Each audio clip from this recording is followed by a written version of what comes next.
तो शंखनाद की ध्वनि के साथ हमने शुरुआत कर दी है त्योहारों के इस मौसम की। और दीपावली के इस पवित्र त्योहार में सर्वप्रथम जो सबसे पहला त्योहार आता है वो है धनतेरस का। और धनतेरस में माँ धनवंतरी और कुबेर भगवान की पूजा की जाती है ताकि आपको सेहत की दौलत भी मिले और समृद्धि भी मिले। और ऐसे में कैसे माँ धनवंतरी को और कुबेर को प्रसन्न किया जाए ताकि आपको सेहत और समृद्धि दोनों का वरदान मिले, ये जानने के लिए न्यूज़ नेशन आपके लिए लेकर आया है ये खास विधि विधान धनतेरस की पूजा अर्चना का। और यहाँ धनतेरस की पूजा अर्चना का सही विधि विधान, सही मंत्र हम आपको बताएंगे, जिसमें हमारा सहयोग देंगे पंडित राजकुमार शास्त्री जी। राजकुमार शास्त्री जी, न्यूज़ नेशन में आपका बहुत बहुत स्वागत है। और दीपावली के इस मौसम की शुरुआत हो गई है, तो आपको, आपके परिवार को दीपावली की शुभकामनाएं, न्यूज़ नेशन के तमाम दर्शकों को भी। लेकिन सबसे पहले कहते हैं ना कि धनतेरस, धन होगा, अच्छी सेहत का और समृद्धि का, तभी आके दीपावली मन पाएगी। तो ऐसे में हमारे घर कैसे धन आए, धनतेरस के दिन सबसे ज़्यादा लाभ हो, आप हमें आज विधि विधान में बताएंगे। तो सबसे पहले मुझे ये बताइए कि धनतेरस के इस त्योहार का महत्व क्या है, आखिर कहाँ से शुरू हुआ, इसकी कहानी क्या है? धन प्राप्ति एवं स्वास्थ्य सुख के लिए धनतेरस से बड़ा और कोई पर्व नहीं है। अत्यंत शुभ पर्व होता है और भारतीय परंपरा के अनुसार इसी दिन से दीपावली का पावन पर्व आरंभ होता है। माँ लक्ष्मी की पूजा उपासना इसी दिन से आरंभ होती है। आपको मालूम ही है कि 5 दिन का ये पर्व होता है, धनतेरस से आरंभ हो करके और यम द्वितीया, जिसे भैया दूज कहते हैं, तब तक चलता है। कार्तिक मास की त्रयोदशी तिथि को धन त्रयोदशी कहते हैं और इस दिन आयुर्वेद के आचार प्रवर्तक धनवंतरी जी का, यम देवता का और साथ में कुबेर देवता का पूजन किया जाता है।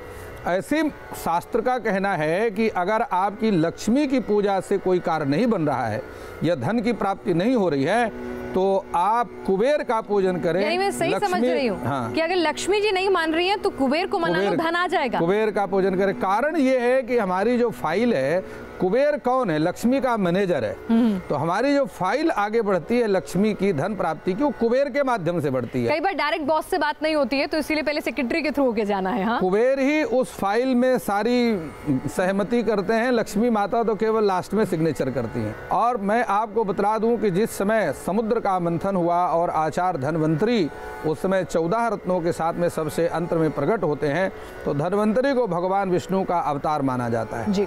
चिकित्सा विज्ञान को अगर किसी ने प्रसार और विस्तार किया तो वो केवल धनवंतरी जी महाराज थे और वह तो स्वयं भगवान श्री हरि नारायण के ही अवतार माने जाते हैं।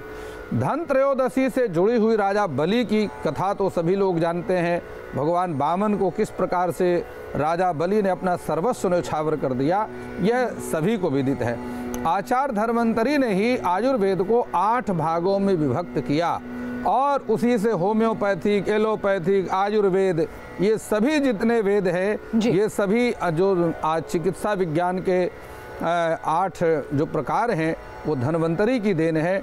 इसलिए ये सारी जो औषधियां हैं ये धनवंतरी के द्वारा इसी भारतवर्ष में उत्पन्न हुई, यहीं समुद्र का मंथन हुआ। चलिए, तो सबसे पहले अगर आपको खुशियों भरी दीपावली बनानी है तो अच्छी सेहत चाहिए और समृद्धि चाहिए, तभी दीपावली के दिन आपका घर जगमगाएगा खुशियों से। तो ऐसे में हम शुरुआत करते हैं धनतेरस की पूजा के शुभ मुहूर्त के साथ। जी देखिए, सबसे पहले मैं आपको बतलाता हूँ कि हमारे जब हम मुहूर्त शास्त्र की बात करते हैं तो उसमें चौघड़िया को भी हम लेते हैं, राहु काल को भी लेते हैं और लग्न को भी साथ में लेते हैं। लेकिन सबसे बड़ी बात यह है कि इस प्रकार की पूजा में जो दीपमालिका की पूजा है, इसमें केवल शुभ और अमृत की चौघड़िया को लिया जाता है और इस पूजा में किया हुआ जो चौघड़िया है, इस समय में किया गया जो पूजन का मुहूर्त है वो निश्चित रूप से अत्यंत महत्वपूर्ण होती है और मनोकामनाओं को पूर्ण करने वाली होती है। सबसे पहले मैं आपको बतलाता हूँ कि जो व्यापारी हैं और जो चिकित्सक हैं और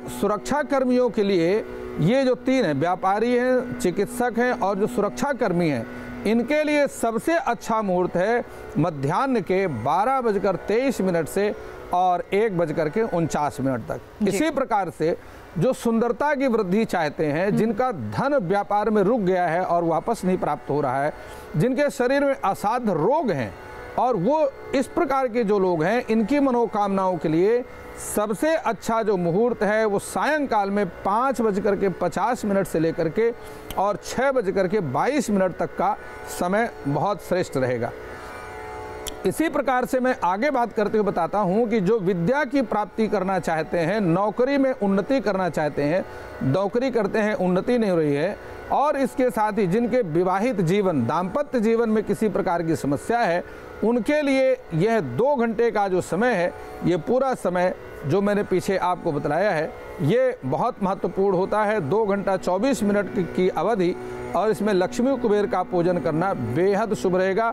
अब मुहूर्त जान लिया तो आचार्य जी अगली बात आती है कि सामग्री, अगर मुझे धन्वंतरी को पसंद करना है, अच्छी सेहत के लिए प्रसन्न करना है और कुबेर जी को प्रसन्न करना है, तो क्या क्या अपने साथ लेके बैठूं ताकि वो खुश हो जाए? सबसे पहले मैं आपको बात बताता हूँ, दक्षिणावर्ती शंख, ये बहुत आवश्यक है, क्योंकि दक्षिणावर्ती शंख में स्वयं भगवती लक्ष्मी जो है समुद्र से जब प्रकट होती हैं, वो दक्षिणावर्ती शंख। ये कुछ खास प्रकार का शंख होता है आचार्य जी? जी, हमारे शास्त्रों में कई प्रकार के शंखों का वर्णन है। उसमें वामावर्ती शंख भी है, दक्षिणावर्ती शंख भी है, मध्यावर्ती शंख भी है। दूसरी बात यह है, आपको बता दूं कि ये धनिया है और ये लक्ष्मी माता को अत्यंत प्रिय है, और इसमें धनिया का पूजन का प्रयोग जो है लक्ष्मी पूजा में, कुबेर पूजा में, धन और स्वास्थ्य के जो आचार हैं, धन्वंतरी पूजा में अवश्य करना चाहिए। लाल कपड़े का प्रयोग करना चाहिए, साथ में गंगा जल का प्रयोग करना चाहिए।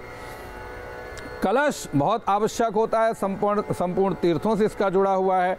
और नए बर्तन प्रयोग करना चाहिए धन्वंतरी पूजा में। नए बर्तन जो है आज के दिन खरीदे जाते हैं, और धन्वंतरी पूजा में त्रयोदशी में इनको जो है खरीदना चाहिए। अगरबत्ती, अच्छा, तांबे का अखंड दीप। जी, ये तो सामग्री हो गई। तो आपने दही भी रखी हुई है, तो उसका कोई खास? बिल्कुल, पूजा में पंचामृत का विशेष प्रयोग होता है। आपको बतलाऊं मैं, ये मैंने यहाँ पर दूध की व्यवस्था की है, और ये दूध में जब हम दही मिला देते हैं, यद्यपि हमने इसमें मिलाया, फिर भी आपको दिखाते हैं कि ये दही है। तो पंचामृतम मयोनीतम पयोदधि घृतम मधु शर्करा च समायुक्तम स्नानार्थम प्रतिगृह्यताम। यह पंचामृत बन जाता है, और पंचामृत से जब हम भगवान की पूजा करते हैं, भगवान अत्यंत प्रसन्न होते हैं, भगवती लक्ष्मी अत्यंत प्रसन्न होती हैं, धन्वंतरी महाराज बहुत ही प्रसन्न होते हैं। तो स्वयं भगवान श्री हरि नारायण के ही अवतार हैं, और साथ में कुबेर देवता तो अत्यंत प्रसन्न होते हैं। पयोदधि घृतम मधु, इसमें दूध होता है, दही होता है, घृत होता है, और शहद इसके साथ में शर्करा चा समायुक्तम तो और साथ में मैंने देखा है कि और भी आपने अपनी चीजें रखी हुई हैं। बिल्कुल, जिस प्रकार मैंने आपको बताया है कि गंगा जल बहुत आवश्यक है, ये मैंने गंगा जल की यहाँ व्यवस्था की हुई है। साथ ही ये कमल पुष्प हैं, ये कमल पुष्प लक्ष्मी माता को, इसलिए माता लक्ष्मी को पद्मासना देवी भी कहा जाता है। इसी पर माता कमल के पुष्प, इसलिए कमलायै नमः।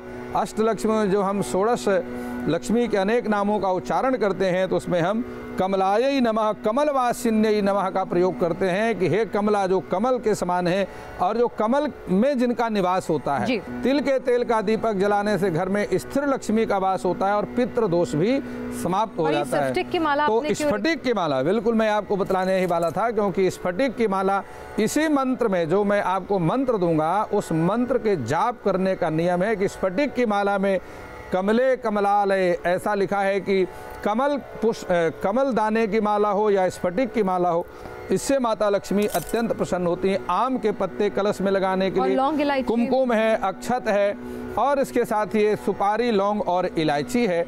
इसका प्रयोग भी कि तांबूलम बिना राजा, तिलकम बिना ब्राह्मण, सिंदूरम बिना नारी, सख्य चांडाल निश्चया।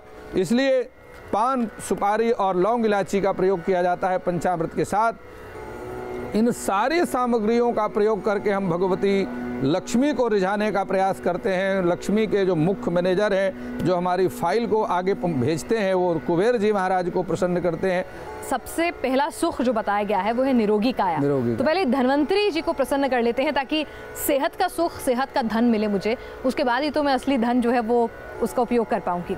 देखिए, आपको बतलाता हूँ कि सर्वप्रथम किसी भी पूजा कर्म करने से पहले शरीर की शुद्धि बहुत आवश्यक है, जो कि स्नान से होती है। स्नान करके ओम पवित्रः पवित्रो वा सर्वावस्थांगतोऽपि वा यः स्मरेत् पुंडरीकाक्षं स स्वाह अभ्यंतरः शुचि, वह अंदर और बाहर से शुद्ध हो जाता है। अंतःकरण बाह्यकरण की शुद्धि के लिए स्नान करना चाहिए और उसके बाद आचमन करना चाहिए।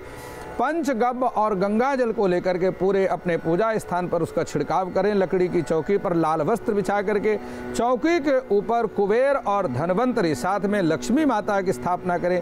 संभव हो सके तो भगवान श्री हरि नारायण विष्णु की स्थापना भी करनी चाहिए। देखिए, जो आपने अपने घर में अखंड दीपक जलाना है उसके लिए आपको यह चाहिए कि अग्नि कोण में स्थापित करें और ईशान कोण में कलश की स्थापना करें। इन बातों को विशेष ध्यान रखना है क्योंकि कर्मकांड की छोटी छोटी त्रुटियां व्यक्ति को फल से वंचित कर देती हैं। आपको अग्नि कोण में दीपक स्थापित करना है और ईशान कोण में आपने कलश की स्थापना करना ध्यान रखें। लक्ष्मी माता के चित्र के सामने यह जो दक्षिणावर्ती शंख है, इस शंख को आपने लक्ष्मी माता के चित्र के बिल्कुल सामने स्थापित करना है और इस प्रकार से अपने हाथ में, दाहिने हाथ में और अक्षत पुष्प आदि लेकर के और पुनः पूजा का संकल्प करना है। और अब वक्त हो गया है ये जानने का कि क्या करना चाहिए धनतेरस के दिन और क्या बिल्कुल नहीं करना चाहिए। जी, तो सबसे पहले पिनाश में बताता हूँ कि क्या करना आवश्यक है धन त्रयोदशी में। धन त्रयोदशी के दिन अपने सामर्थ्य के अनुसार सोना, चांदी या अन्य धातु के नए बर्तन अवश्य खरीदना चाहिए। ये बहुत अत्यंत शुभ माना जाता है। और दीपावली की पूजा के लिए इसी दिन लक्ष्मी गणेश की प्रतिमा अपने घर के लिए लाने का नियम है। जो आप धनतेरस के दिन आनी चाहिए। धनतेरस के दिन ला करके अपने घर में उनको ढक करके रखा जाता है और दीपावली के दिन उनको खोल करके स्थापित किया जाता है। बर्तन खरीद कर घर लाते समय ये ध्यान रखना है कि खाली बर्तन ना लाएं। उस बर्तन में कुछ ना कुछ मीठा वगैरह डाल करके ही घर लाएं। खाली बर्तन घर में नहीं लाना चाहिए। ये खास सावधानी आपको रखनी है। और धन त्रयोदशी में बर्तन और धातु के अलावा सूखा धनिया, जो मैंने आपको दिखलाया था, यह सूखा धनिया भी अवश्य खरीद करके लाना चाहिए। इससे घर में, परिवार में धन और संपत्ति की वृद्धि होती है। अब क्या बिल्कुल नहीं करना है, किन बातों का खास निषेध है? देखिए, सबसे पहले आपको मैं बात बताता हूँ कि धन त्रयोदशी से लेकर के भाई दूज तक किसी भी व्यक्ति को किसी प्रकार से पैसा, धन उधार ना दें। अगर देते हैं तो वापस आना मुश्किल हो जाता है। अपने खर्चे पर नियंत्रण रखें। और सबसे बड़ी बात यह है कि धन त्रयोदशी के दिन किसी की आलोचना ना करें, किसी से झगड़ा ना करें, किसी से कोई बात विवाद ना करें और ना ही किसी को कुछ बात का, कुछ देने का प्रॉमिस करें। अब कार्यक्रम के अंत में मैं चाहूंगी, आपने तमाम चीजें बताई हैं, मंत्रोच्चारण एक बार फिर से कर दें। सबसे पहले कुबेर जी को प्रसन्न करने के मंत्र जो हमारे दर्शकों को धनतेरस के दिन उनकी पूजा के दौरान बोलने हैं। जी, देखिए, सबसे पहले मैं आपको बतलाता हूँ कि कुबेर के प्रसन्न होने के बाद लक्ष्मी को प्रसन्न करना ज़्यादा दूर बात नहीं रह जाती। इसलिए अगर कुबेर देवता प्रसन्न हो गए तो आप लक्ष्मी को प्रसन्न ही समझें। तो कुबेर का मंत्र है जो आपको मैं बतलाता हूँ कि यक्षाय कुबेराय वैश्रवणाय धन धान्याधिपतये समृद्धि में देही धनम धान्यम दापे दापे स्वाहा।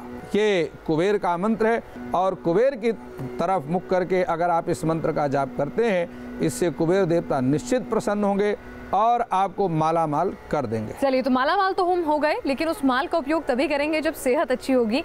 तो अब धन्वंतरी जी को प्रसन्न करने के लिए क्या मंत्र हो?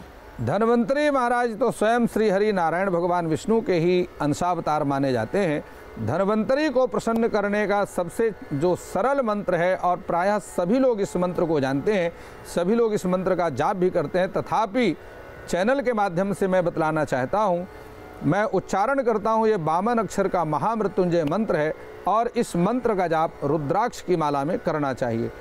ओम ह्रूं ओम जुन साह भूर्भुवः स्वाहा त्रयंबकं यजामहे सुगंधिं पुष्टिवर्धनम् उर्वारुकमिव बंधनात् मृत्योर्मुक्षीयमामृतात् स्वः भुवा भूषः जुं ह्रूं ओम।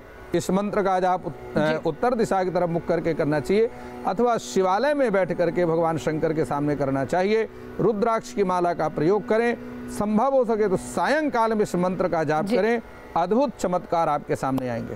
चलिए, तो अच्छी सेहत कैसे मिलेगी और कैसे कुबेर देवता प्रसन्न होंगे, धनवंतरी देवता प्रसन्न होंगे, ये हमें आचार्य राजकुमार शास्त्री जी ने यहाँ पर बताया। आपका बहुत बहुत शुक्रिया। हमारे दर्शकों को बताया कि धनतेरस के दिन किस तरह से उनके घर में सेहत का धन लाभ होगा, साथ ही साथ समृद्धि आएगी, किस तरह से धनवंतरी जो है वो प्रसन्न होंगे, साथ ही कुबेर महाराज प्रसन्न होंगे।